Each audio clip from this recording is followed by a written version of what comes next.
안녕하세요. 잘 들리시나요? 혹시 잘 안 들리시면 얘기해 주시고요. 요즘에 특히 오늘 같은 목요일 같은 경우 수업이 많아 가지고 좀 약간 네트워크 부하가 부담을 받는 경우가 있어 가지고 혹시 듣기에 불편하시단가 이런 거 있으면 좀 알려 주시고요. 괜찮나요?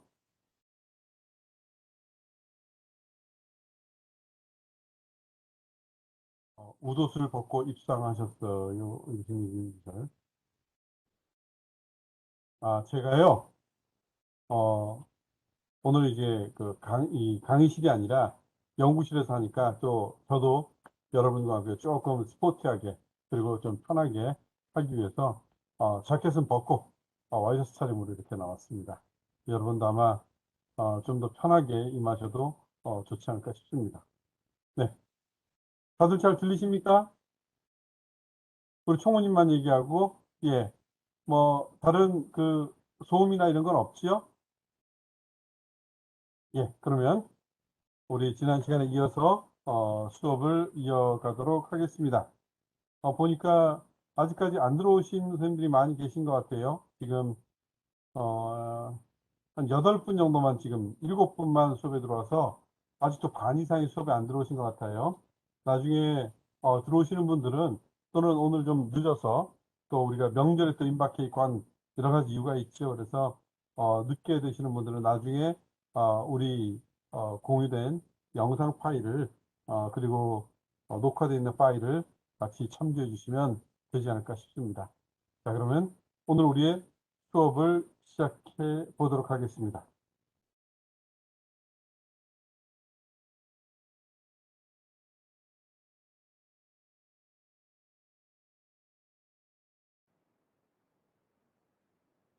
제가 화면 공유 설정을 잘못했네요.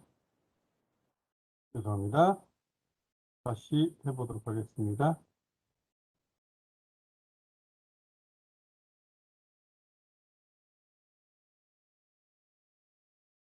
네.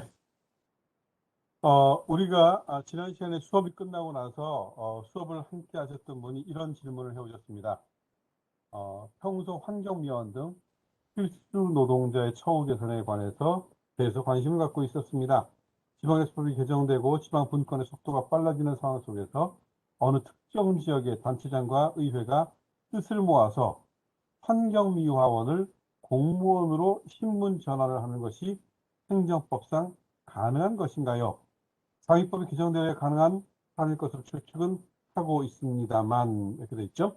자, 여러분이 아시다시피 우리 서울특별시뿐만 아니라 대부분의 지방자치단체에서 환경미화원은 굉장히 중요한 역할을 가지고 있죠.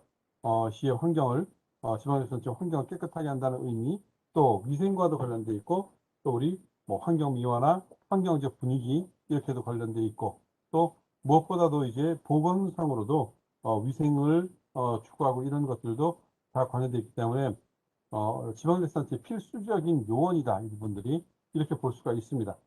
근데 또 이분들이 보면 어, 이분들이 하고 있는 일의 종류를 보면 소위 말하는 단순 노무직에 해당한다고 할 수가 있습니다.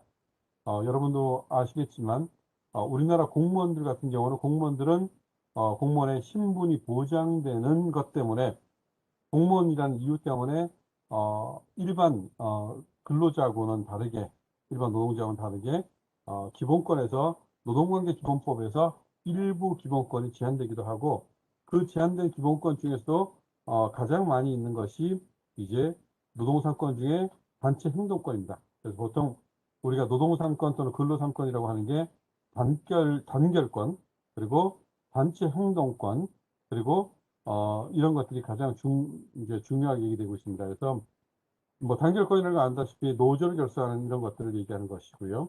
그리고 단체 행동권 같은 경우는 파업을 하는 이런 권을 갖다가 가지고 있죠. 근데 이 중에서 파업권 같은 경우는 상당수의 노동자에겐 다 인정돼 있지만 공무원의 경우에는 법령으로 허용된 경우에만 제한적으로 인정하고 있습니다. 그런데 우리 헌법의 규정을 받아서 우리나라 공무원법에서는 단순 노무직에 근로하는 공무원들의 경우에는 이 단체행동권, 즉 파업권 같은 경우를 허용하고 있습니다. 그래서 이런 것들이 공무원 사회에서 단체 행동권이 있는 영역 부분들이 실질적으로 종전과 다르게 좀 더 확대돼 가고 있는 그런, 그래서 일반 근로관계하고 공무원이라는 것 때문에 근로관계가 특히 단순 노무직의 경우는 큰 차이가 없기 때문에 단체 행동을 인정한다라고 하는 건데, 이것이 사실상 공직생활 영역에 상당 부분 부담이 되어 왔던 것도 사실인 것 같습니다. 그러다 보니까 대부분의 지방자치단체가 단순 노무직에 해당하는 공무원들의 경우에는 특별한 전문성을 띈 경우라든지 이런 경우를 제외하고는 직접 공무원 관계를 하는 게 아니라 외주를 주죠. 그래서 외부의 공무원의 신분이 아닌 외부의 위탁업체가 이를 관리하는 어떤 위탁업체 속 직원으로서 공무에 수행하게 되는 이런 경우들이 있습니다. 그러다 보니까 정상적인 공무원 신분으로 되지 못하는 경우들이 있죠.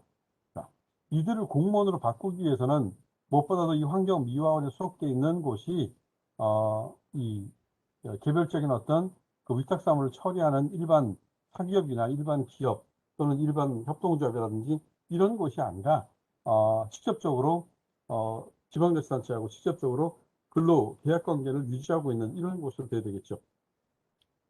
지방자치단체도 역시 공법상의 법인이고 사법상의 법인과 마찬가지로 이 근로계약을 할 수 있기 때문에 지방자치단체 계약직 공무원으로 직접 이게 계약을 통해서 고용을 하던가 아니면 공무원으로 선발해서 공무원 임용관계에 따라서 공무원으로 발령내는 이런 것을 통해서 적어도 법률상 지방공무원화 하게 된다면 이 경우에 어떤 그분들의 처우가 공무원 수준으로 높아질 수 있겠죠.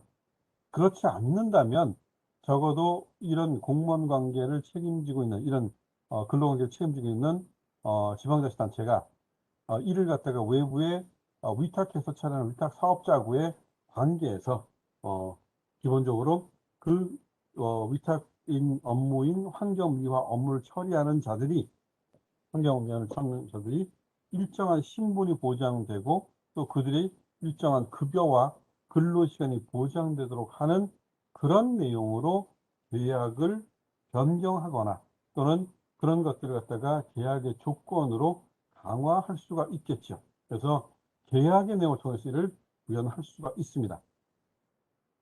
여러분 아시다시피 지금 각종 이제 기업이라든지 이런 곳에서 지금도 일반 도급과 하도급 계약 이런 것들이 굉장히 만연돼 있습니다. 그래서 저쪽에 그 충남 저쪽에 그 아산이라든지 이런 쪽에 이 화력발전소나 이런 곳에서 하도급 업체가 굉장히 사고를 통해서 뭐 유명을 달리하거나 업체 직원들이 아니면 또 뭐 하수 처리를 담당하고 있는 유관 이제 하청 또는 지하청 업체 직원들이 다치거나 사망하거나 하는 경우도 있었는데 여기에 관한 책임을 논할 때 이제는 더 이상 거기서만 끝나는 것이 아니라 하청을 준 원청에 대해서도 책임을 지겠다라고 해서 뭐 작년까지도 가장 많이 이 산업재해를 갖다 발생했던 어떤 그 기업들의 원청이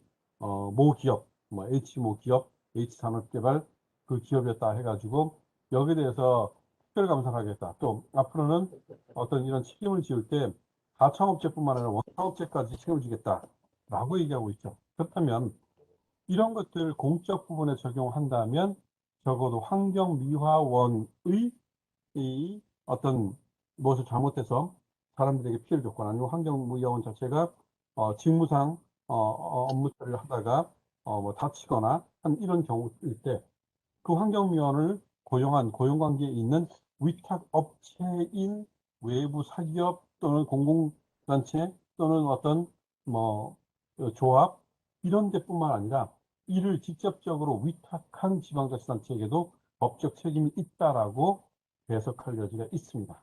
이렇게 본다면 지방자치단체도 여기에 대해서 결국 환경미화원의 처우에 따라서 이들이 피해를 입거나 사고를 당하거나 하는 것에 대해서 책임을 져야 되기 때문에 향후에 이제 어떤 이들과의 계약 관계, 위탁 계약 관계에서 그 소속되는 그 수탁업체인 환경미화업체가 가지고 있는 환경미화원에 대한 어떤 처우라든가 급여라든가 어떤 근무 조건, 근무 시간 이런 것들에 대해서 직접적으로 원청으로서 관여할 수 있고 이를 강화하도록 계약 관계를 유지하는 이런 것들이 또 필요할 것 같습니다.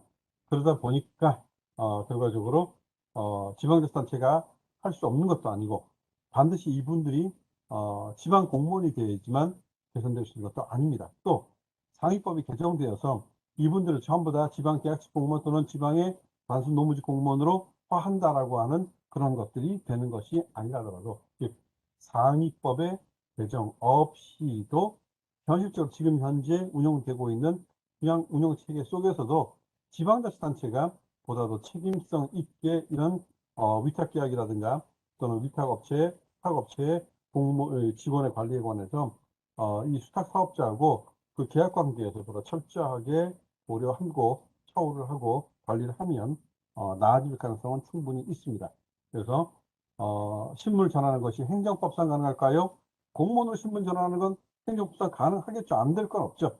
다만 이걸 갖다가 하기 위해서는 여러 가지 입법적인 변화가 있어야 되는데 이 입법적인 변화는 지방자치단체의 경우는 조례를 개정해야 될 거고 관계되는 거. 또 관계되는 조례가 전적으로 공무원법과 지방공무원법과 관련된 부분이 있다면 지방공무원 개정에 관해서는 대한민국 국회가 움직여야 되니까 뭐 서울시의 경우라도 이와 관련해서 국회에서 지방공무원법과 그걸 개정하고 또 지금 그와 관련되는 행정안전부라든지 노동부에서 하위 법 규정을 개정하고 이를 받아서 서울특별시가 관계되는 조례를 개정하고 한다면 할 수 있겠습니다만 이것이 그렇게 수월하지도 않을 뿐만 아니라 또 이것만을 이유로 개정한다라고 하는 것이 사회적 동의와 합의를 구하는데 좀 부담이 될 수도 있지 않을까 싶습니다. 그래서 법 개정 없이도 사실상 실제 운영되고 있는 것이 공법상 계약 관계에 있기 때문에 공법상 계약과 계약의 주체와 당사자로서 또 어떻게 보면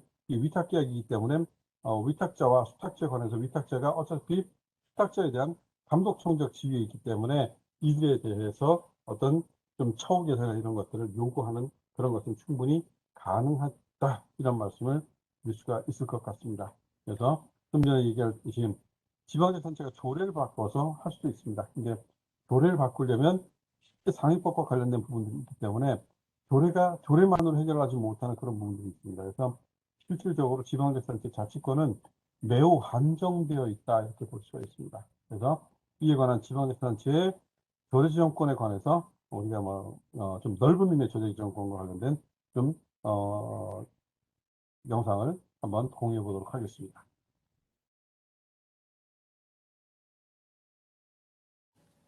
문재인 대통령이 헌법 개정안을 오는 26일까지 발의해 6.13 지방선거에서 찬반 국민투표에 붙이겠다고 밝혔습니다. 지방분권 개헌안 가운데 자치입법권이 어디까지 확대될지 관심이 쏠리고 있습니다. 김윤 기자가 보도합니다. 지난 2016년 10월 전남 도의회 도정질이 수년째 잠자고 있는 주요 농산물 최저가격 보장조례를 제정하지 못하는 이유를 묻는 질문이 나왔습니다. 당시 이낙연 지사는 정부 정책을 들어 제정에 난색을 표시했습니다. 정부의 그런 정책을 정면으로 위배하기는 쉽지가 않을 거라고 생각을 합니다. 이 조례는 예산과 WTO 협정까지 결부되면서 여전히 처리되지 못하고 있습니다. 헌법 개정안에서 논의되고 있는 자치 입법권의 핵심은 외교, 국방, 통일 등을 제외하고 지역 특색에 맞게 입법 자율성을 보장하자는 것입니다. 조례 형식의 자치 입법권 수준을 법률로 높이자는 의견과 입법권만 강화하자는 의견이 있습니다. 문제가 되는 벌칙 규정도 법률의 위임 없이 가능하도록 하자는 의견과 현행 법률의 요건과 한계 내에서 허용하자는 의견으로 나뉘고 있습니다. 국민헌법 자문특위의 개헌안 초안은 법률에 위반되지 않는 범위 내에서 이런 정도 수준이기 때문에 자치입법권을 법률과 궤등한 수준에서 만들어야 된다라는 그런 지방분권의 흐름과는 상당히 좀 거리가 먼. 정부 개헌안에 담긴 지방분권 내용은 오는 21일 공개됩니다. MBC 뉴스 김윤입니다. 자, 이 영상에서 여러분들이 확인했다시피 지방자치단체가 조례지정권을 가지고 있다고 하지만 이 조례지정권은 상위 법률과 굉장히 매칭돼 있고 법률에 따라서 이것이 굉장히 부수적이다 이런 관계에 있다고 할 수가 있습니다. 그러다 보니까 이번에 이제 작년에는 헌법 개정안을 하면서 이번에 지방자치법 전문 개정을 하면서 조례와 관련된 지방자치의 권한을 강화하자라고 하는 논의가 있었습니다만 그 강화하는 논의는 사실상 어려웠습니다. 그래서 이게 반영됐다 이렇게 볼 수는 없어요.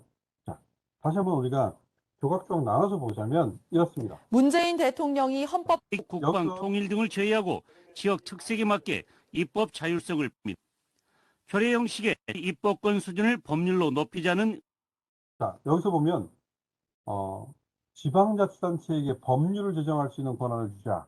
이거는 법률의 제정권은 국회 전속적이기 때문에 지방에게 줄 수 없죠. 그래서 하나의 주장일 뿐이었던 거고, 현행과 같은 조례 형식을 가지고 있대 입법권을 강화하자, 뭐 이거야 할 수 있지만 입법권을 어느 정도 강화할지. 그래서 원래 헌법 개정안에서는 지방자치단체가 예전에 지금 현재 이 헌법과 법률에 의하면 지방자치단체는 주민의 권리 제한 의무 부과에 대해서는 반드시 상위의 법률의 규정이 필요한 것으로 되어 있었습니다. 그런데 헌법 개정안에서는 이런 법률 유보, 권리 제한 의무 부과의 경우에 반드시 법적 근거가 있어야 된다가 아니라 상위의 다른 국가 법령에 관한 내용과 배치되는 것, 침해되는 것만 없으면 할 수 있다라고 하는 그런 개정안을 냈죠. 그러나 그런 개정안은 통과되지 못했습니다. 그리고 이번에 바뀐 지방자치법 전문 개정안에서도 전적으로 조례 제정권의 경우에는 현재와 거의 비슷한 형식으로만 잡혔게 돼서 큰 변화가 있었다고 할 수는 없습니다. 자, 여기서 또 한번 보면 여기서 이런 내용이 있습니다. 법률의 위임 근거 없이 처리를 제한할 수 있고 벌칙 규정을 할 수 있다. 자, 설사 지방자치법이 법률의 근거 없이 주민의 권리를 제한하거나 의무를 부과할 수 있다라고 하는 규정을 둔다 하더라도 우리나라 헌법의 경우는 헌법 37조 2항에서 뭐라고 하냐면 국민의 기본권을 제한하는 경우에는 반드시 법률을 통해서 하고 그 법률을 통해서 기본권을 제한할 수 있고 그리고 제한하는 경우에도 본질적 내용에 대해서 침해할 수 없다고 하고 있습니다. 즉 주민의 권리를 제한한다는데 주민은 곧 우리나라의 경우는 뭐 외국인도 있을 수 있지만 대부분의 경우 국민입니다. 그러면 그 국민의 권리 제한에 해당하기 때문에 이미 헌법 37조 2항에 의해서 법률의 근거 없이는 국민, 주민의 권리 제한을 할 수 없게 되어 있기 때문에 지방자치법에 이 규정을 둔다 하더라도 이거는 헌법과 배치되는 위헌이 됩니다. 또 벌칙 규정의 경우에도 여러분 아시지만 죄형 법정주의가 있죠. 그래서 무엇이 죄가 되는지 무엇이 여기에 대해서 어떤 형벌을 부과하는지 또 그 형벌의 형량은 어느 정도인지 이거를 국회에서 정하는 법률에 따라서 하게 되어 있습니다. 그래서 법률이 직접 규정하거나 아니면 적어도 법률의 근거 규정 없이 벌칙을 만들게 되면 이 또한 헌법에 위반됩니다. 또 법률 요건에서만 걸리지 않고 벌칙 규정을 허용하자라고 하는 거 안 된다라는 말씀 드린 적이 있죠. 또 하나 볼까요?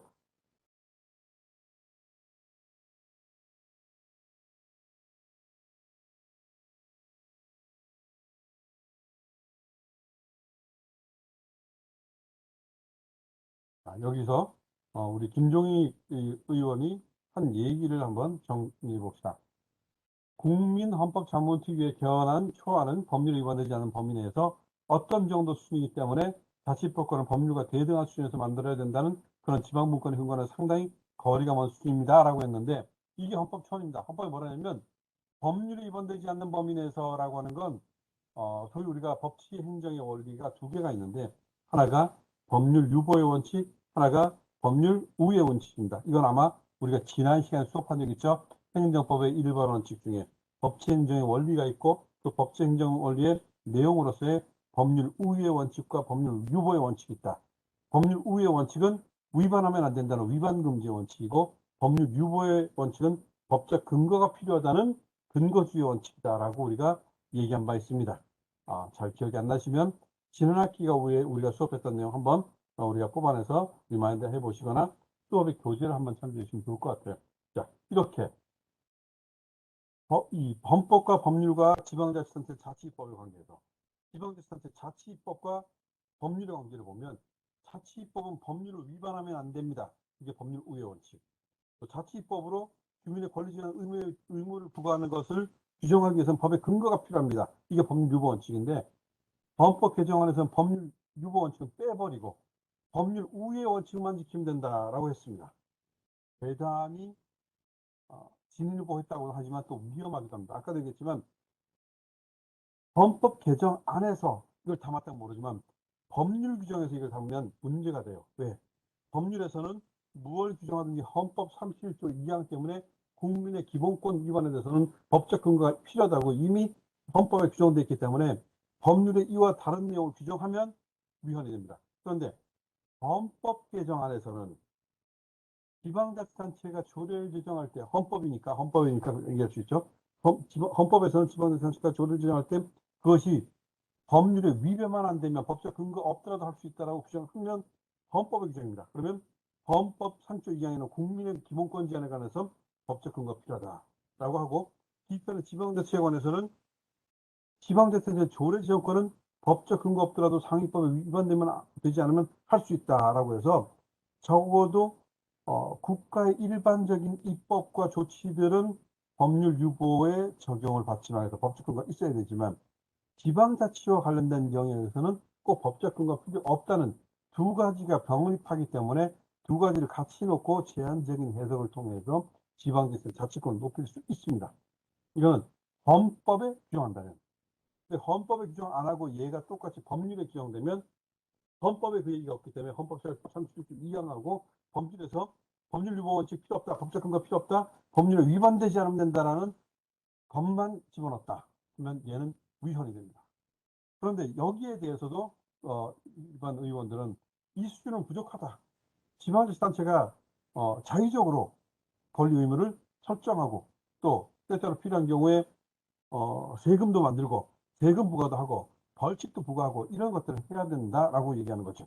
어떻게 보면 아까 우리 최초의 우리 얘기로 돌아가면 노동관계에 있어서도 노동법과 다르게 근로기준법과 다르게 국가의 법률과 다르게 지방자치단체의 영역에서의 지방의 환경위원회 권리 의무에 관해서는 법률의 근거 없이도 지방자치 조례로 마음대로 정할 수 있다라고 하면 되는가? 우리가 봐도 좀 이상하지.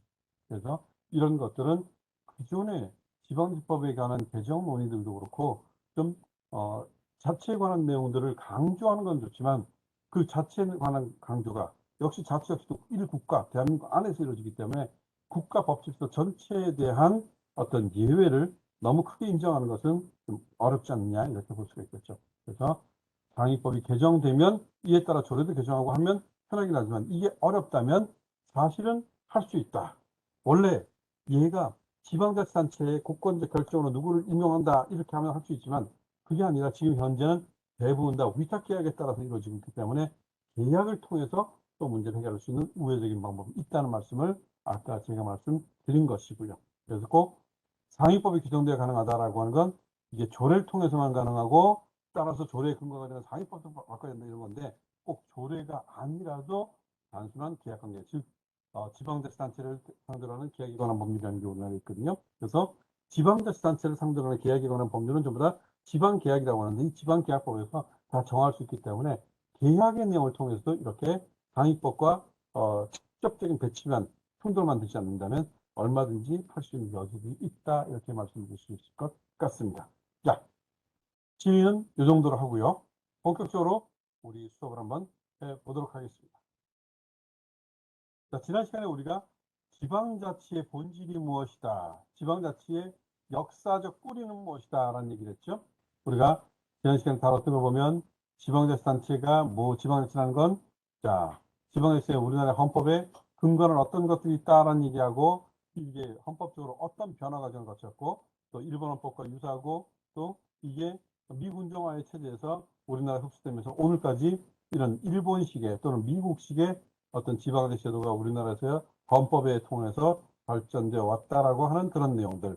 그러나 우리나라하고 다르게 유럽의 국가라든지 지방자치 선진국들은 고유한 어떤 연방제라는 국가 통합이라든지 또 이런 도시국가의 결합이라든지 이런 특징들을 가지고 있었기 때문에 우리와는 좀 다른 측면들이 있어서 우리나라 지방자치는 대단히 특수한 부분이고 어떻게 보면 제3세계 국가 또 우리 개발도상국 국가라고 하는 그런 영역에서는 사실상 세계 최초로 본격화된 어떤 그런 지방자치들을 가지고 있는 지방자치의 어떤 혁신 모델이다. 이렇게 볼 수 있다. 이런 얘기들을 함께 우리가 나눠봤습니다. 자, 오늘은 지방자치제도의 본질이라는 테마 하에서 지방자치의 개념과 의의에 대해서 보도록 하겠습니다. 자, 먼저 여기 있는 PPT를 보면 PPT에 뭐라고 되어 있냐면 지방자치는 민주주의 이념과 지방분권주의 및 자기책임성을 기초로 성립한 역사의 산물이다라고 했죠. 자, 지방자치 뭐죠? 우리가 앞에서 얘기했죠. 지방자치의 가장 큰 특징, 민주주의에 강합니다. 그래서 지방자치를 다른 말로 풀뿌리 민주주의다라고 얘기하기도 하죠. 자, 우리나라도 지방자치를 함으로 인해서 국민들이 몇 번의 선거를 다 할 수 있죠? 국민주권을 강화하죠. 지방자치단체 장, 광역기총, 지방의회, 광역기총, 또 지방의회 중에서 비례대표, 광역기총, 벌써 5번이죠. 또 교육감 직선제도 있죠. 그렇죠? 자, 그래서 지방자치단체 선거라면 기초자치단체장, 기초의회, 기초의회 비례선거, 광역자치단체장, 광역의회, 광역의회 비례선거, 교육감까지 7번의 선거를 더 하게 됩니다. 그래서 적어도 한 국가에서 기존의 지방자치 제도를 하지 않는다면 우리나라의 경우는 대통령 직선제하고 국회의원 선거 2개밖에 없죠. 근데 2개밖에 없는 선거가 7개를 더해서 9개가 됩니다. 그래서 그만큼 국민들이 국정 참여의 기회가 많아지고 국민주권의 실현 기회가 많아지기 때문에 민주주의에 훨씬 더 강화될 수 있는 그런 하나의 제도입니다. 선거가 있을 때마다 여러분도 느끼겠지만 다들 국민들한테 주민들한테 뭐 잘해주겠다고 하죠.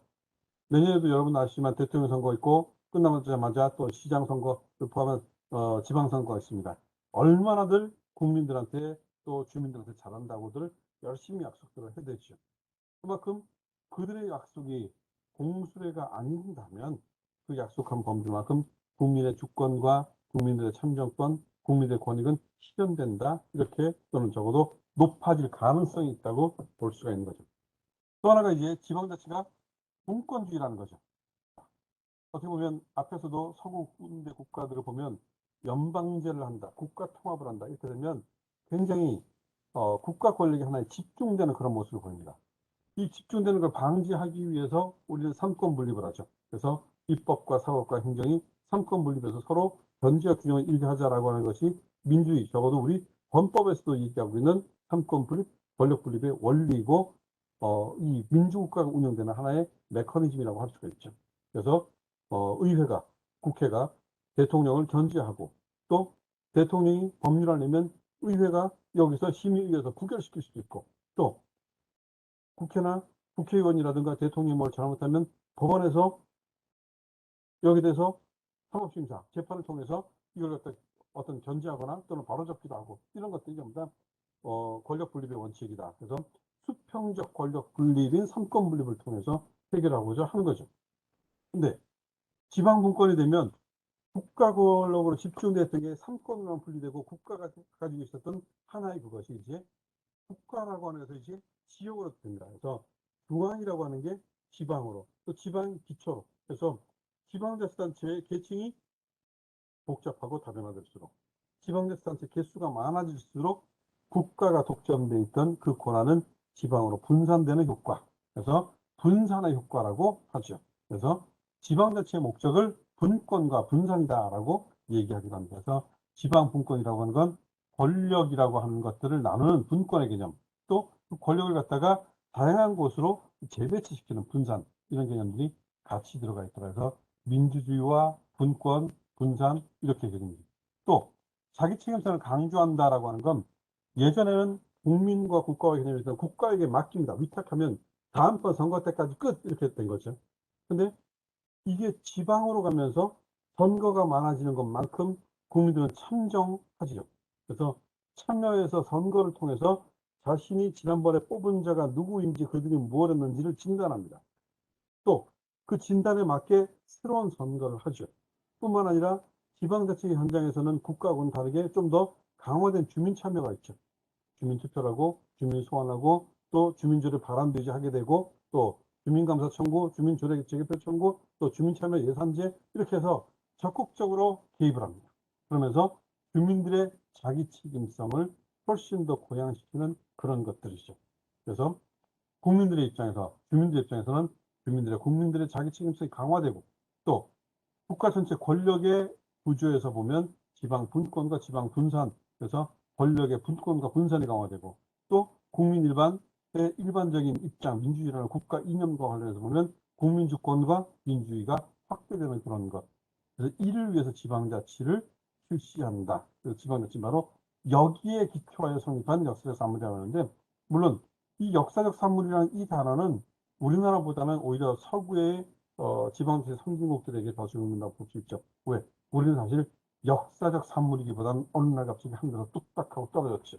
물론 어떤 책에 보면 우리나라 지방자치의 역사는 삼국시대로 가고 고려시대도 가고, 옛날에 무슨 제도 뭐 이런 것들도 있었고, 주민들 간에 뭐 공동체 협약제도 이런 게 있었다라고 합니다.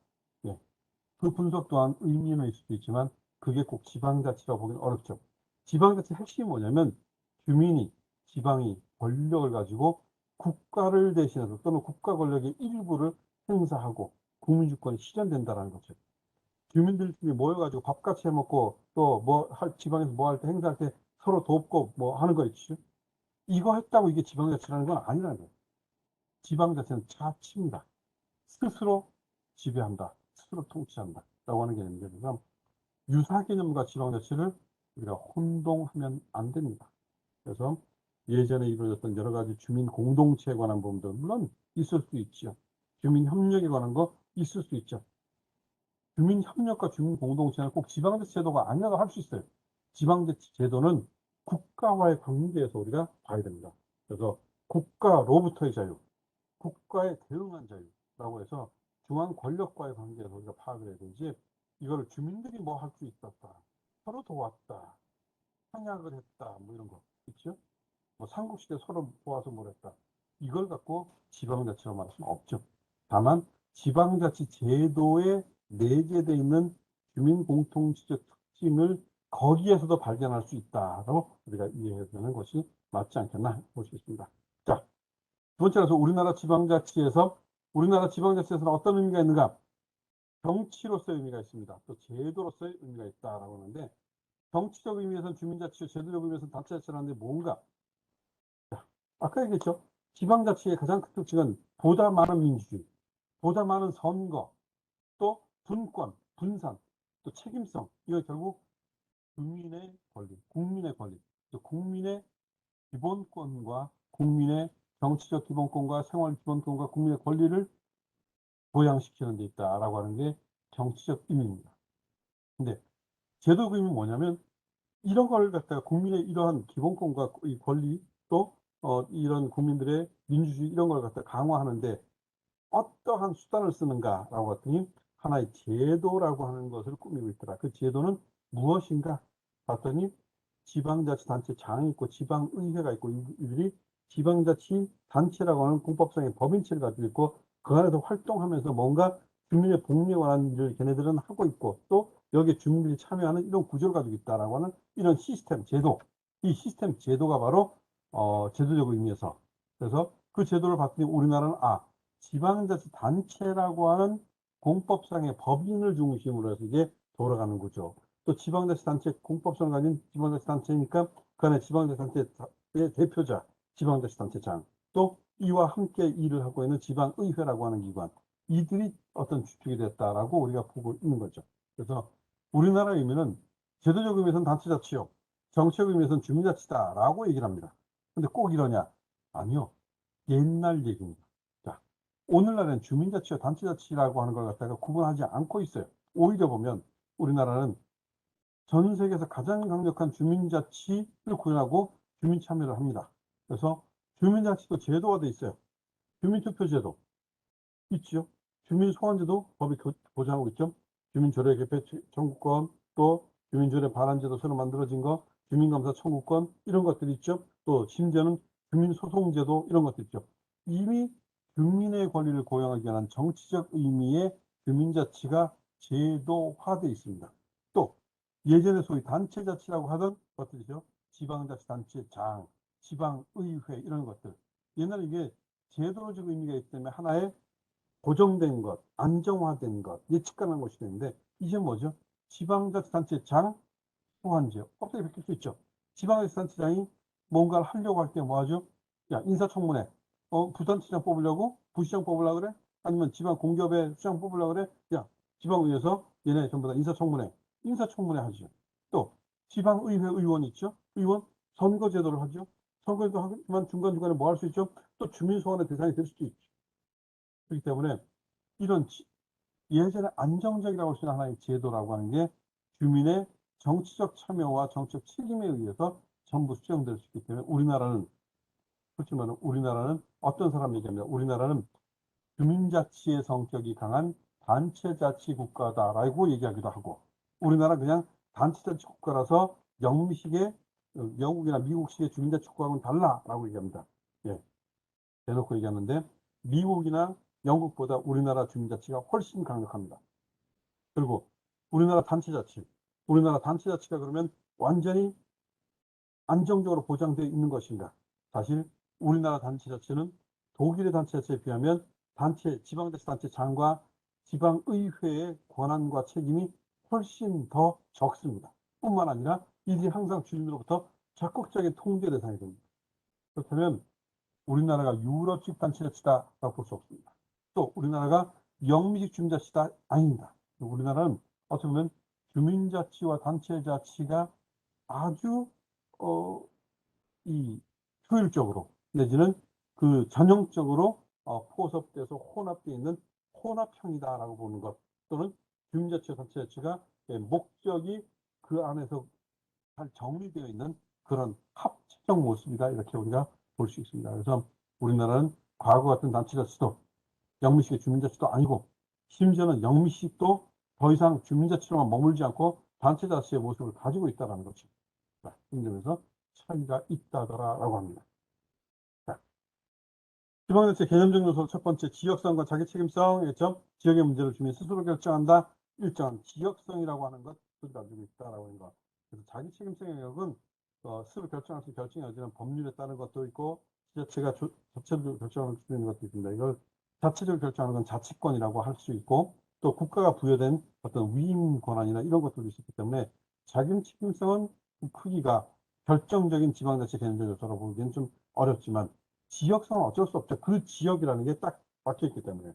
그래서 주민주체성과 민주주의 아까 얘기했죠. 주민주체가 돼서 민주주의를 실현하는 그런 관계다. 우리가 그렇게 보고 있죠. 자, 그래서 이런 개념적 요소 이렇게 볼 수가 있는데 여기서 우리가 정리해서 본다면 지방자치의 가장 큰 개념적 요소는 민주주의다. 더 이상 단체자치냐 주민자치냐 이런 논의는 논의해봤자 논의 실익이 없다 이렇게 볼 수가 있습니다. 아까 얘기할 때 지방자치와 권력분리해서 아까 우리가 무슨 얘기했죠? 지방분권주의라고 그랬죠.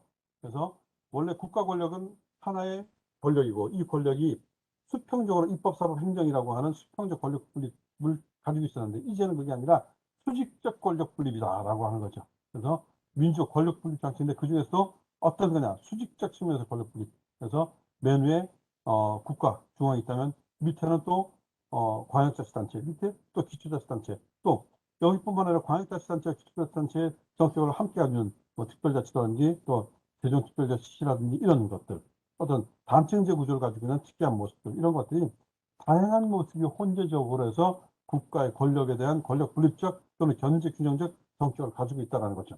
그래서 국가가 뭐라고 할 때 이제 뭐 함부로 잘 못해요. 우리가 지금 2018년부터 도입하고 있는 제도 중에 사전협의제라고 하는 게 있습니다. 우리가 뒤에 가서 볼 텐데 이 사전협의제가 뭐냐면 국가가 입법을 만들려고 할 때 또 국가가 어떤 제도를 수정하거나 수립하거나 계획을 만들려고 할 때 반드시 그냥 하는 게 아니라 지방 4대 협의체 있죠. 지방 4대 협의체라는 게 뭐냐면 전국 시도지사협의회, 시군구청장 협의회, 시도의회 의장협의회, 시군군의회 의장협의회 4개가 있어요. 이 4대 협의체를 통해서 또는 다른 개별적인 지방자치단체가 중앙부처 또는 행안부를 통해서 사전 협의하게 됐어요. 국가가 뭘 할 때 그냥 할 수 없다. 사전 협의. 근데 무조건 해야 된다. 안 그러면 그 일을 할 수 없다라고 합니다. 심지어는 국가가 법률을 제정할 때, 또 국가가 행정입법을 만들 때 반드시 행안부에 있는 이 사전 협의를 할 수 있는 곳이 있습니다. 여기에서 반드시 사전 협의를 하여라. 사전 협의하지 않으면 이거 인정해주지 않겠다라고 하고 있다는 거죠. 그래서 이런 사전 협의제가 이제 굉장히 활성화되고 있는 그런 상황에 있습니다. 그래서 또 우리 보면 법률 중에서 지방이양특별법이라고 하는 법률이 있죠. 거기에서 원칙적으로는 지방으로 원칙 이양, 예외 고수. 그래서 그 많은 권한들을 갖다 지방에다 일단 옮기는데 이걸 갖다 하고 있는 이제 대통령 직속의 지방분권위원회가 있고 지방분권회 안에서 이제 국가를 사무권을 지방 이양하는 걸 이제 협의하고 결정하는 지방 이양위원회가 있습니다. 여기서 무엇을 놔두고 무엇을 옮길지 다 하고 있다는 거죠. 결국은 지방자치단체가 이제 국가 권력의 상당 부분을 가져갑니다. 또 국가가 뭐라고 할 때 자기 마음대로 못하고 지방한테 물어봐야 된다는 거예요. 그래서 물어보지 않고 일을 했다가는 큰일 날 수 있다라고 하는 것, 이런 것들도 역시 오늘날에 있어서는 좀 특이한 부분이다라고 우리가 볼 수가 있을 것 같습니다. 그래서 이런 점 예전하고는 굉장히 달라진 부분이다. 또 국가가 뭘 하려고 할 때도 우리가 예비 타당성 검토 이런 것들을 합니다. 그래서 국가 예타라고 하는데 국가가 할 때도 국가가 어디서 지역에서 개발하려고 하면 그 개발할 때 개발을 따른 공익적 효과와 침해 또 거기서 벌어들일 수 있는 이권과 돈의 이런 관계에 대해서 전부 다 이거 어떻게 하는지 한번 살펴보자 해서 예비 타당성 검토라는 것도 또 다 받게 됐죠.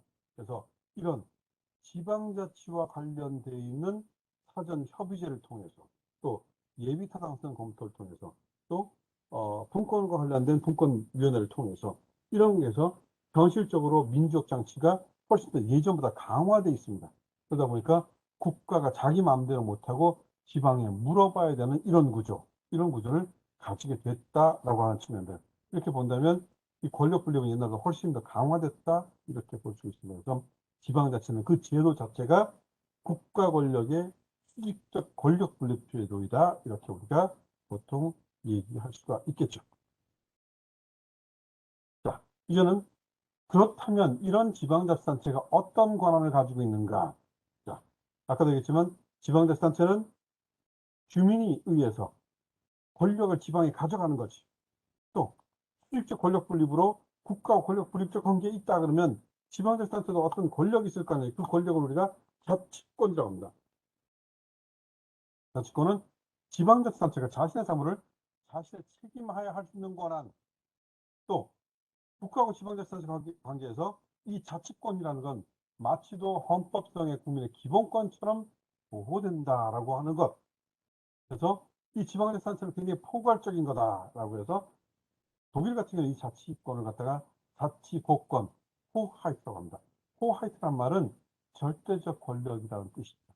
그래서 국민들이 기본권, 헌법상의 기본권을 갖듯이 지방자치단체는 이런 기본적인 자치권, 자치국권을 갖는다.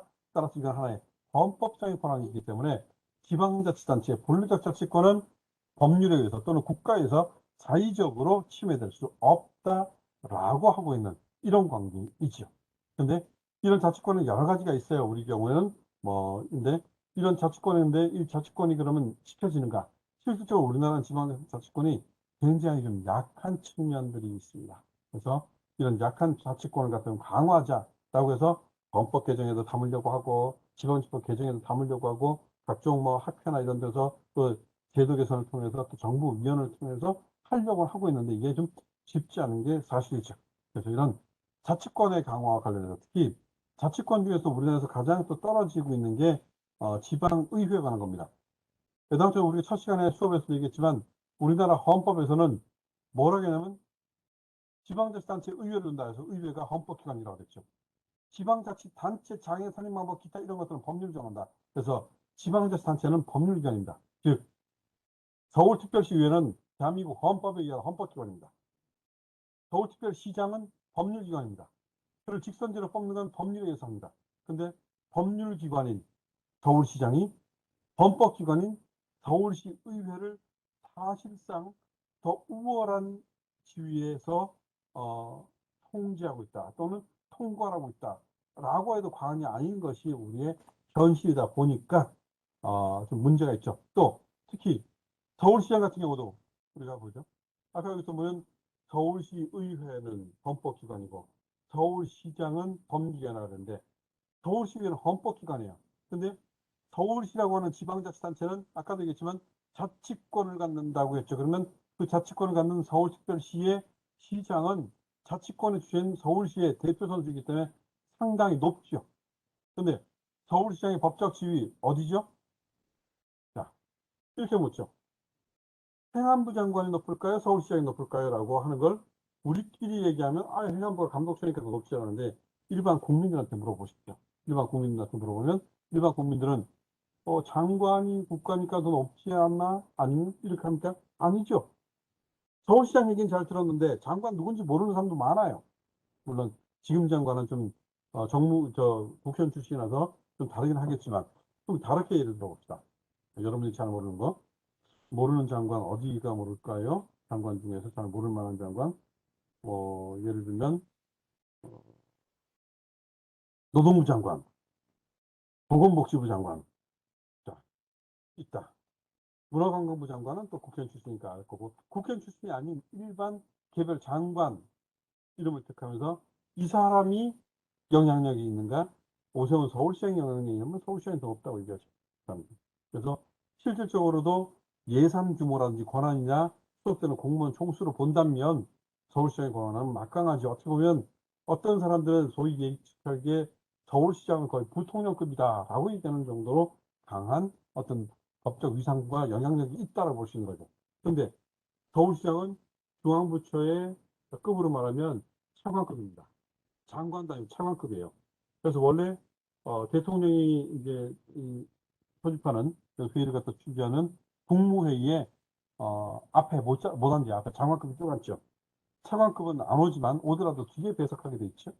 근데 서울시장은 그러긴 또 애매하죠. 그래서 예전부터 이제 자리를 하나 조그만 책상 의자를 한쪽에다 빼주고 서울시장은 여기 앉아라 했고 전국의 지자체장 중에서 유일하게 서울시장만 국무회의에 참관할 수 있는 자격을 줍니다. 참관. 그래서 서울시라고 하는 게 자치권을 가지고 있고 또 권력분립의 주체이고 어떻게 보면 우리나라에서 가장 큰 지방자치단체이자 국가의 통제자 지위에 있고 서울시장이 막강한 조직과 권한과 예산과 힘을 가지고 있는데도 차관급입니다. 이것도 어떻게 보면 지방자치단체 위상과 관련되어 있다고 볼 수 있죠. 그러다 보니까 서울시만 해도 그런데 나머지 지자체는 뭐 말할 것도 없죠. 그러다 보니까 우리나라는 이렇게 학술적 의미의 자치권의 범위는 굉장히 넓고 크지만 실질적으로 지방자치단체 자치권의 범위는 대단히 좁은 게 사실입니다. 그래서 이걸 바로잡으려고 하는 여러 가지 노력들이 있었죠. 이와 관련된 거 한번 영상 한번 확인해 보시도록 하죠.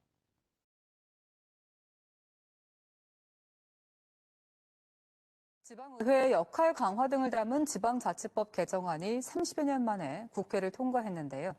인사권 독립과 전문 인력 채용 확대의 근거가 마련되는 긍정적인 효과가 있지만 여전히 지방의회와 지방정부 간 불평등한 관계로 견제와 비판이 쉽지 않다는 지적이 나오고 있습니다. 조형찬 기자가 보도합니다. 지난 1988년 이후 32년 만에 지방정부와 의회의 권한을 강화해 온전한 지방 분권을 실현하기 위한 지방자치법 전부 개정안이 국회를 통과했습니다. 앞으로 전국 시도의회 의장협의회 등에서 시행령을 다듬고 1년 뒤 본격 시행될 예정입니다. 의회 차원에서는 의장에게 사무직원의 임면권을 부여하고 정책지원 전문 인력을 단계적으로 의원 정수의 2분의 1 수준까지 상향하는 게 주요 골자입니다. 의회에 일부 인사권을 부여하고 의정 활동을 보장할 전문 인력을 확충할 수 있게 된 건데 아쉬움이 남습니다. 이거는 이제 과도기적인 타협 아니고 최소한 1인당 1명 정도는 이렇게 좀 붙여줘야지. 왜냐하면 의회 의원이 하는 역할이 너무나 다양하거든요, 사실은.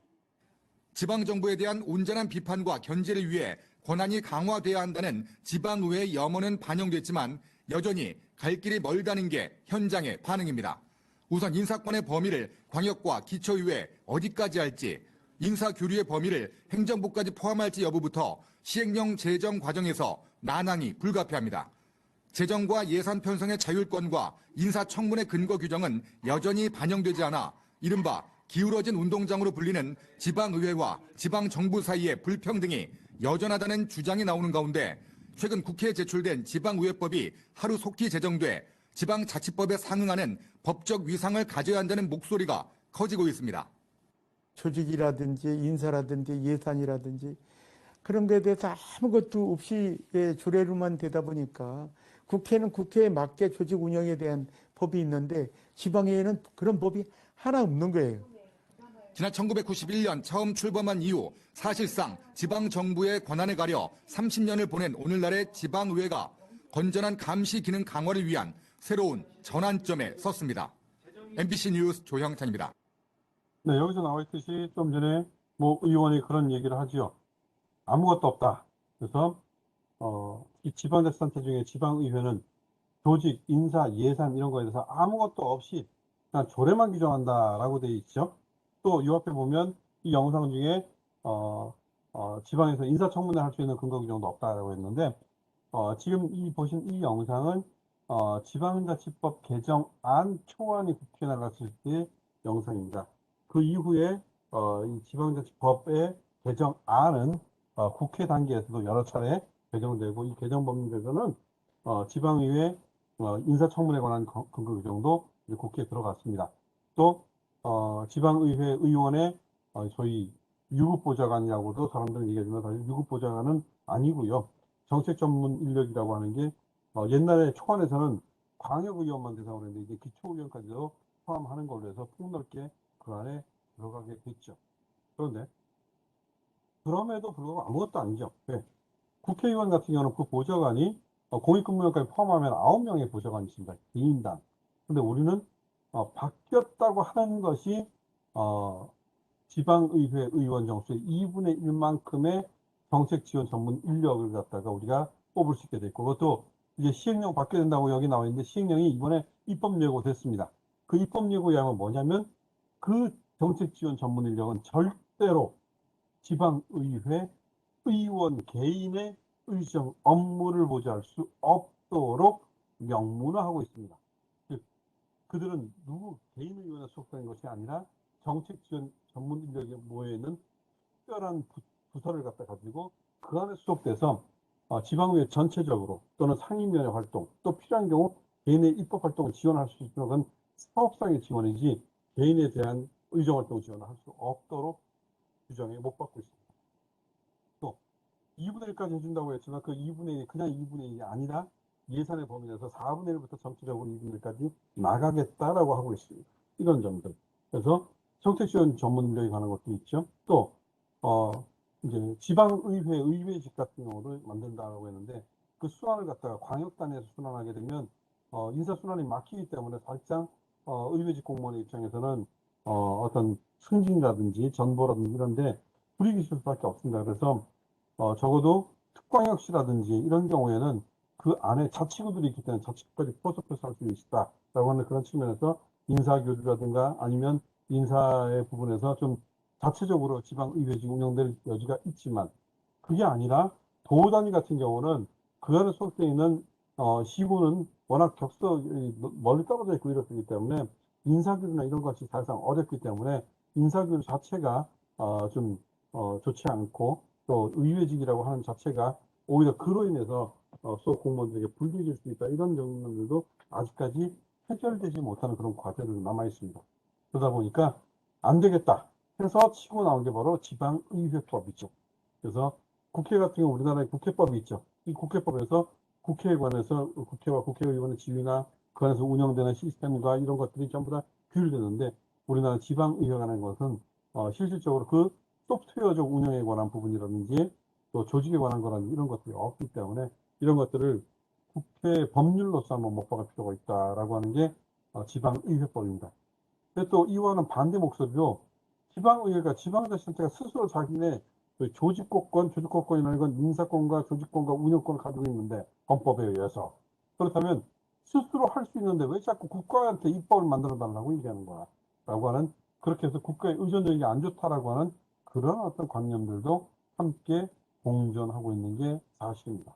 그래서 지방자치는 자치권이라고 해서 국가에 비해서는 굉장히 약하다, 강조될 필요가 있다, 더 강화해야 된다라고 하지만 그 강화의 대안이 그럼 무엇이냐에 대해서는 뭐 이거다라고 하나의 목소리가 나오는 것은 아닙니다. 그래서 자치권이라고 하는 건 하나의 포괄적인 범위고, 이 자치권이라는 건 그 안에 있는 아까 말한 자치권 중에서 자치입법권, 자치행정권, 또 자치재정권, 자치계획권, 자치인사권, 이런 것들을 다 포괄하고 있습니다. 그래서 자치권 하면 이런 개별 자치권을 전부 다 통괄하는 넓은 의미의 개념이고, 그 자치권에 보면 여러 가지 종류의 자치권이 있다더라.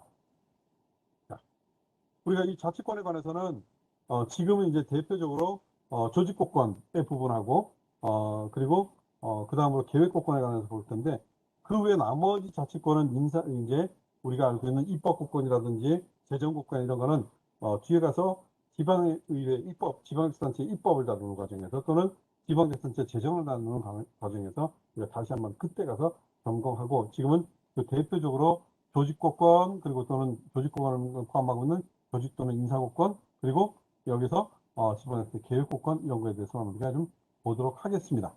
먼저 조직국권이라는 건 지방자치단체가 스스로 조직을 결정하고 그 안에서 스스로 그 조직을 갖다가 움직이고 그 안에 조직의 구성 요소인 인사에 관한 것들을 스스로 정할 수 있는 그런 권리를 말합니다. 그래서 조직국권은 조직은 사무 수행을 위한 보조 기능제와 동시에 지방자치의 본질적 기능이다라고 하는데, 자, 조직국권은 사실 누가 그 사무를 처리하는가에 사무를 처리하는 자, 즉 인사에 관한 부분, 그리고 또 그 인사에 관한 것들이 전부 다 하나의 체계망을 가지는 그 체계망 자체가 바로 조직이라고 하는 것. 그래서 지방자치단체 업무 수행을 하는 자, 그래서 국민의 위임을 받아서 지방자치단체를 위임 관리하고 지방의 행정을 갖다 담당하고 있는 그 담당자와 담당의 조직을 정하는 걸 스스로 할 수 있다라고 하는 게 바로 조직국권이죠. 자, 이 조직국권에 의하면 지방자치단체는 몇 개의 부서를 둘 수 있는지, 몇 명의 부시장을 둘 수 있는지, 부지사를 둘 수 있는지, 전체 공무원 총수는 어느 정도 할 건지, 몇 개 담당 부서를 두고 그 안에 과장은 몇 명, 부장은 몇 명 할 수 있는 거, 이걸 다 할 수 있는 게 바로 조직국권이다. 그런데 문제는 헌법이 뭐라고 되냐면 국가의 공무원과 국가의 조직과 권한은 법률로 정하게 돼 있어요. 이걸 우리가 행정, 조직, 법정주의라고 합니다. 물론 헌법을 만든 그 당시에는, 지금의 헌법인 그 당시에는 우리나라 지방자치 안 했어요. 그래서 지방자치 일선에서 그들의 조직과 인사까지 전부 다 어떻게 되는지까지 신경을 안 썼습니다. 그러니까 국가만을 전제로 했어요. 그래서 국가의 행정이나 이 조직이나 그 안에 인사나 이런 것들은 법에 따라라 해서 행정, 조직, 법정주의라고 하는 걸 갖다가 딱 못 받고 있습니다. 그래서 국가 행정은 어떤 조직을 갖는지, 또 어떤 인사 체계를 갖고 있는지, 그 안에 공무원 선발하고 이런 것들은 전부 다 법에 따라서. 그래서 우리가 공무원법이 있죠. 국가공무원법, 교육공무원법, 이런 경찰공무원법, 이런 공무원법들이 바로 이런 공무원의 신분에 관한 부분들, 또 정부조직법이라고 하는 걸 통해서 대한민국의 정부를 어떻게 조직할 건가, 이런 것들을 정하게 돼 있어요. 근데 지방자치단체의 행정도 역시 행정이란 말이에요. 그래서 지방자치단체에 관해서, 조직에 관해서 어떤 예외적인 명목의 규정을 우리 헌법은 두고 있지 않습니다. 다만 헌법에서는 뭐라고 하냐면 지방자치단체는, 자, 어떻게 되죠? 지방의회의 조직권한 운영선거, 자치단체의 선임방법, 지방자치단체 조직의 운영과 같은 사항은 법률로 정한다 이렇게 돼 있어요. 왜 이렇게 됐죠? 우리가 앞에서 얘기했지만 지방자치단체가 어떤 조직을 두고 어떤 공무원을 뽑고 어떻게 해서 자율적으로 운영하면 되잖아. 자율 운영할 수 있는데 왜 법률을 정하죠? 이때 지방자치 안 하던 시기의 헌법입니다. 그리고 헌법을 앞에 보다 보니까 행정조직, 법정주의가 나와 있는 거죠. 그러면 행정주의, 법정주의니까 지방행정도 지방행정조직이잖아. 그래서 아무 생각 없이 뒤에 받아 써버린 거죠. 그래서 법정주의입니다. 그래서 이 헌법 118조가 앞에서 이게 헌법 앞조문에 나와 있는 국가행정주의, 법정주의하고 같이 맞물려가지고 지방자치단체의 조직과 운영과 인사에 관한 것도 결국 법률로 정해야 되네라고 하게 됩니다.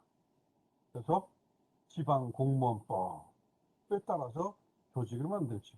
그래서 실제 우리나라의 경우는 지방자치단체 조직과 공무원과 또 인사와 운영에 관한 것들 법률로 하게 되어 있습니다. 그러다 보니까 지방자치단체가 말로는 조직국권, 인사국권이라고 얘기하지만 지방자치단체에 어떤 조직을 두고 한마디로 부시장, 부지사를 갖다가 몇 명을 두고 어떻게 둘 것이고 그 안에 몇 개 부서가 있고 공무원이 몇 명 있고 이런 것들을 지방자치단체가 아니라 국가가 정합니다.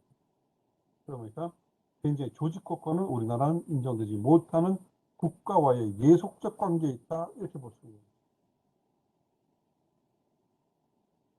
심지어는 우리나라 지방자치가 처음 출발할 때 지금처럼 일반적인 보통 지방자치단체 해갖고 뭐 시군구 그리고 또 시도 그리고 광역자치단체, 기초자치단체가 있고 여기서 지방자치단체장, 직선제, 지방의회 의원 선거제 이런 것들 우리가 머릿속에 두고 있었습니다. 근데 이와 함께 우리가 교육자치제라는 것도 만들었어요. 지방교육자치제. 그래서 지방교육자치가 되려면 헌법에서 분명히 지방자치단체는 의회를 둔다고 되어 있기 때문에 지방교육의회인 교육위원회를 둡니다. 그리고 지방교육자치단체 장인 교육감을 뒀어요. 그러면 이건 지방교육자치단체죠. 근데 지방교육의회, 이건 헌법기관이었거든요. 근데 우리나라가 보니까 국가가, 야, 니네도 행정조직 법정주의에서 법률을 정하는 거 아니야? 봤더니 지방교육자치단체에서 교육의회 니네가 별로 하는 일도 없고 맨날 뭐 교육 관련된 비리가 있고 시끄럽고 하니까 없애. 그래서 법률로 없애버립니다. 자, 법률로 지방교육자치단체 교육의회를 없앤과 동시에 이 지방교육자치단체는 의회가 없는 자치단체가 되죠.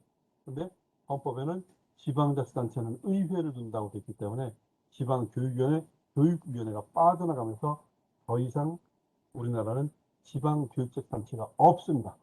교육감만 남아 있는 거죠. 그래서 우리나라는 교육청과 교육감이 있는 거지 지방교육자치단체가 아니에요. 없어요. 그런데도 지금 지방교육자치에 관한 법률이라고 하는 경우가 실질적으로 지방교육에 관한 부분, 또 지방교육 행정에 관한 부분, 교육감에 관한 부분을 전부 다 여기서 규정하고 있죠. 지방교육자치단체도 없고 지방교육자치가 없는데 무슨 지방교육자치에 관한 법률이 있는 이런 비형적 구조를 국회의원들이 만든 것이 헌법 위반이죠. 헌법 위반. 근데 이런 헌법 위반의 조치가 나타날 수 있는 것. 왜? 국가가 모든 걸 다 할 수 있고 법률로 다 할 수 있는 그런 체계를 만들다 보니까 헌법도 마구잡이로 유린되는 그런 모습이 나타나고 있는 게 우리나라 교육 현장이었다 이런 거죠. 그래서 지금 같은 경우는 교육위원회, 지방교육자치단체에서 교육위원회 같은 경우는 제주도를 제외하고는 다 없어졌어요. 그래서 우리나라는 실질적으로는 그 당시만 하더라도 지방자치단체 장애 선임 방법 아까 쭉 앞으로 다시 가면 지방자치단체는 의회를 둬요. 또 교육자치단체면 교육의회, 교육위원회를 두게 돼 있죠. 근데 그게 아니라 지방자치단체의 교육자치단체 장 교육감이죠. 근데 지방자치단체의 장애 선임 방법은 법률을 정한대요. 그래서 지방교육자치에 관한 법률 그 당시에서는 여기서 지방교육감은 어떻게 했죠? 직선제가 아니었어요. 그런데 이제 한마디로 지방교육의회 이 교육위원회를 없애버리니까 뭔가 이게 교육자치단체로서의 어떤 정책 정당성도 없어지고 또 주민 대표성도 없어지고 민주성도 없어지니까 사람들이 막 반론이 나죠. 그러니까 그래? 그럼 교육감 직선제 했고 전 세계에서 최초로 교육감 직선제를 하는 이상한 나라. 즉 지방 교육의회가 없기 때문에 교육자치단체가 아닌데도 지방교육단위 행정청의 장을 직선제로 뽑아가지고 하는 이상한 기형적 구조를 만드는 것도 결국은 이 교육행정에 관한 뭐죠? 이 법정주의, 법률로 이걸 정하기는 이 법정주의 때문에 이런 굉장한 이상한 모습들이 만들어진다라고 하는 거죠. 그래서 우리가 이런 좀 전에 얘기했던 게 있으니까 한번 보죠. 교육위원회, 지방교육위원회 폐지하는 거. 그 당시 어떤 일이 있었는지 우리나라 2014년에 폐지됩니다. 그 당시 한 모습을 보도록 하죠.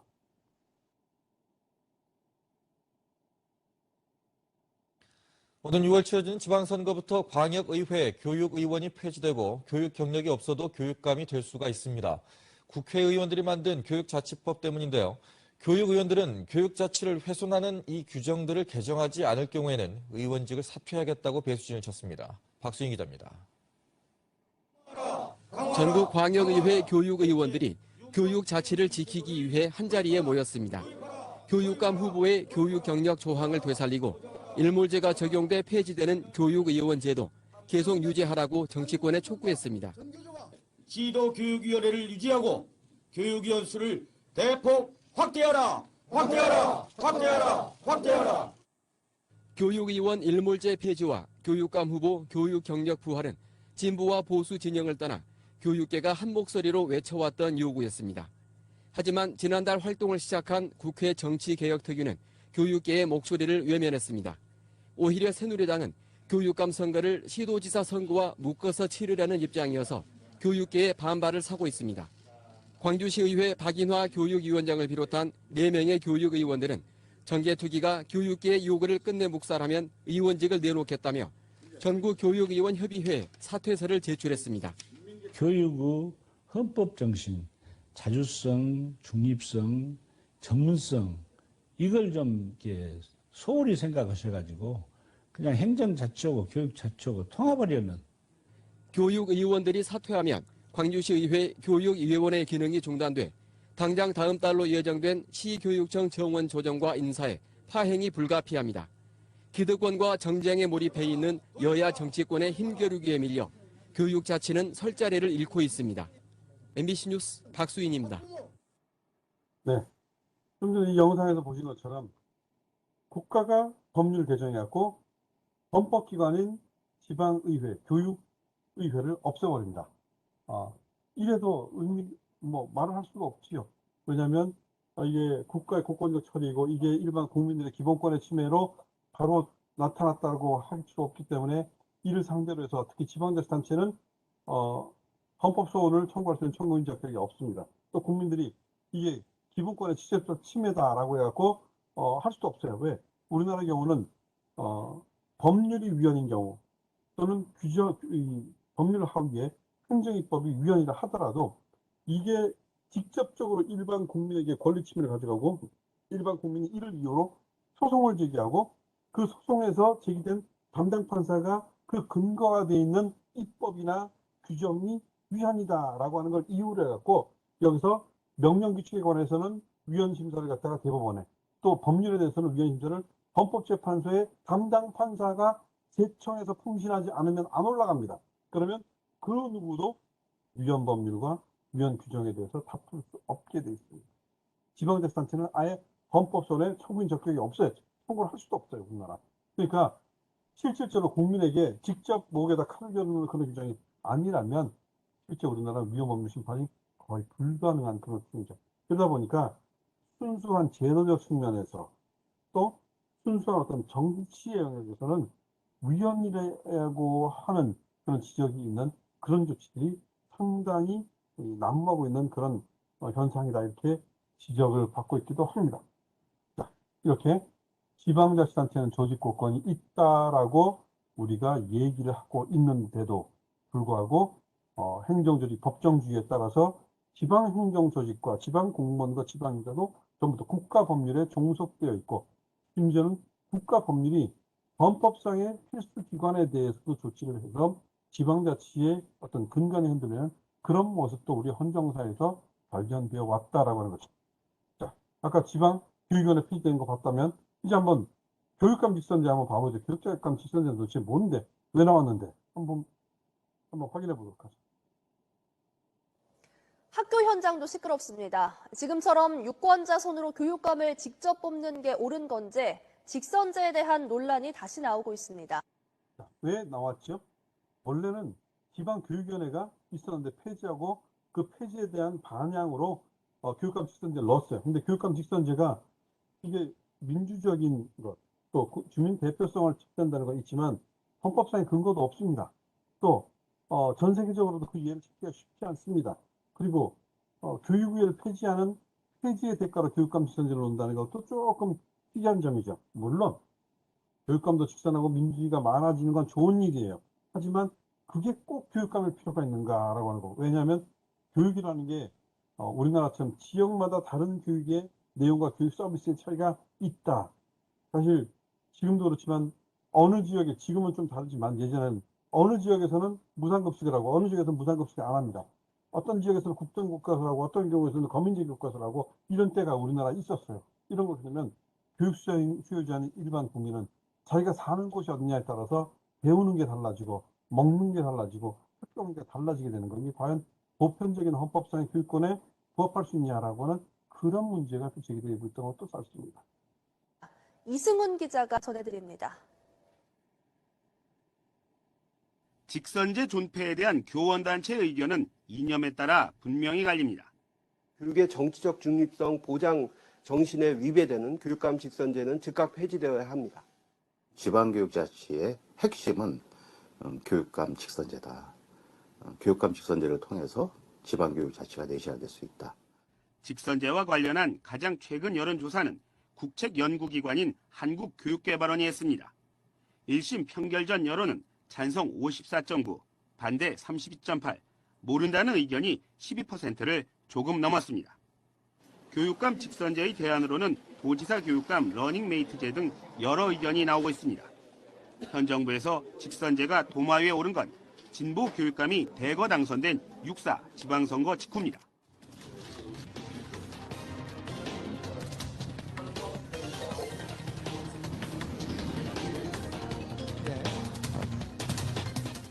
그런데 직선제 논란은 이번이 처음이 아닙니다. 박노현 전 교육감 낙마 직후에도 치열했습니다. 대규모의 막대한 자금이 소요되는 그런 선거를 치르다 보니까 그런 이제 정치 과정 속에서의 미숙함과 유혹. 교육이 정치에 애속되면 많은 부작용이 발생됩니다. 따라서 정치적 중립성을 훼손할 수 있는 교사가 학생에게 가장 자주 하는 말 가운데 하나가 조용하라는 말이라고 합니다. 교실이 조용해야 수업 환경 좋아지고 그래야 학습 능률이 오르기 때문이라고 하는데요. 지금 교육 현장은 학생들이 아니라 교실 밖 어른들 때문에 더 시끄럽습니다. YTN 이승훈입니다. 여기서 하는 것처럼 교육감 직선제에 관한 논란도 옛날부터 계속되고 있고 지금도 역시 지속되고 있는 그런 관계에 있습니다. 여러분 아시지만 지금 현재 교육감도 지금 공수처 제1호 사건으로 논란이 돼서 지금 이제 검찰의 이제 기소 의견으로 검찰로 송치되는 그런 상태에 있다 이렇게 얘기되고 있죠. 자, 교육은 정치적으로 중립돼야 된다 이런 요청도 있고 교육이야말로 민주주의를 갖다가 실현하는 그런 장기가 된다라고 얘기하기도 합니다. 자, 어떤 의견을 선택하든지 중요한 건 거기에 관한 권한이 지방자치단체 자치권이고 조직권이라면 지방으로 와야지 이게 국회에서 시끌시끌 국가가 시끌 교육부가 이걸 정하고 대통령이 이걸 정하고 총리가 정하고 행안부 장관이 이걸 정하는 이런 구조는 분명히 정상적인 건 아니다 이렇게 볼 수가 있을 것 같습니다. 자, 다음입니다. 다음은 계획국권이죠. 계획국권은 지방자치단체가 어떤 계획을 세워서 그 계획을 자신의 고유한 어떤 특성을 반영해서 뭘 할 수 있다는 거죠.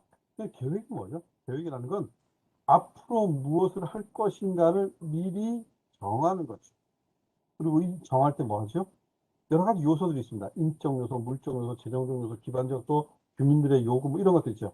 이걸 가장 잘 아는 게 현실적으로 누구다? 그 지역입니다. 그리고 그 지역에 기반한 지방자치단체가 되겠죠. 그래서 독일 같은 경우는 기본적으로 계획국권은 지방자치단체 자치권 중에 가장 으뜸되는 것이고 이건 지역성과 생활 공동체, 생활 기반성에 근거하고 있기 때문에 원칙적으로 지방자치단체가 계획국권의 주체이다라고 하는 것이 인정되고 있지요. 독일 법원의 판례도 마찬가지죠. 근데 우리나라는 계획국권을 인정해야 한다라는 논의는 넓지만 현실적으로 계획 중에서 큰 계획들, 각 국가가 개입하죠. 예를 들어서 지방자치단체에서 아파트 한 집을 하나 지으려고 한다. 또는 아파트를 짓고 재개발을 하려고 한다. 자, 우리나라 부동산 개발에 관한 거 있죠? 무슨 법이 있죠? 국토의 계획 및 이용에 관한 법률, 국계법이라는 거, 국가법률이죠. 또 이와 함께 도시정비법, 또 도시재개발, 또 건축법, 또 주택법 이런 것들 있죠. 심지어 농지법 이런 것도 전부 다 국가법률이죠. 국가가 이러한 부동산과 관련된 공간계획과 관련된 일체 권한은 국가가 다 세워놓고 지방 너희가 계획을 세우더라도 요 범위에서 요 범위 넘어가면 국가의 승인을 받고 해서 실질적으로 우리나라는 계획국권의 지방자치단체에 대해 보장된다고 할 수가 없는 그런 상태에 있습니다. 그러다 보니까 지방은 뭘 못하고 맨날 국가가 다 하는 거죠. 여러분들 보시면 알겠지만 지금 주택이 모자란다, 주택가격이 오른다 라고 하면 여기서 누가 얘기를 하고 있죠? 나와서 국토부 장관이 얘기합니다. 기재부 장관이 얘기를 해요. 그리고 더 나가서 대통령이 얘기를 하고, 뭐 대통령까지 얘기 안 하면 보통 총리가 얘기하고 국토부 장관, 기재부 장관 얘기하죠. 네. 시장, 지사 누가 나와서 얘기를 하더라는 게 사실 일반화돼야 계획국권이 되는 거죠. 겨울에 집을 짓는데 왜 국토부 장관 나와서 얘기하는 거죠? 국토부 장관은 집 짓는 얘기하는 애가 아니에요. 기재부 장관이 어디다 아파트를 어떻게 짓고 이걸 갖다가 그 임대를 어떻게 정할 것인가. 그걸 왜 국토부 장관이 정합니까? 그래서 국가가 독점적인 지위를 가지게 되는 걸 우리는 뭐라고 얘기하죠? 이게 좀 더 세지면 독재라고 하는 것이죠. 물론 우리나라는 독재국가는 아닙니다만 국가의 권한이 그렇게 오해받을 정도로 너무 커져 있다는 것이죠. 서울의 집 문제, 서울의 공간 문제는 서울에게, 경기의 공간 문제, 경기에 하는 것은 경기지사에게, 그리고 이 둘 간의 균형이 필요하다면 국가가 나와서 조정하고 중재하는 그 역할을 하는 거지, 국가가 틀과 계획을 짜놓고 여기 들어가 쫙 있어. 그 지방자치 왜 하는데.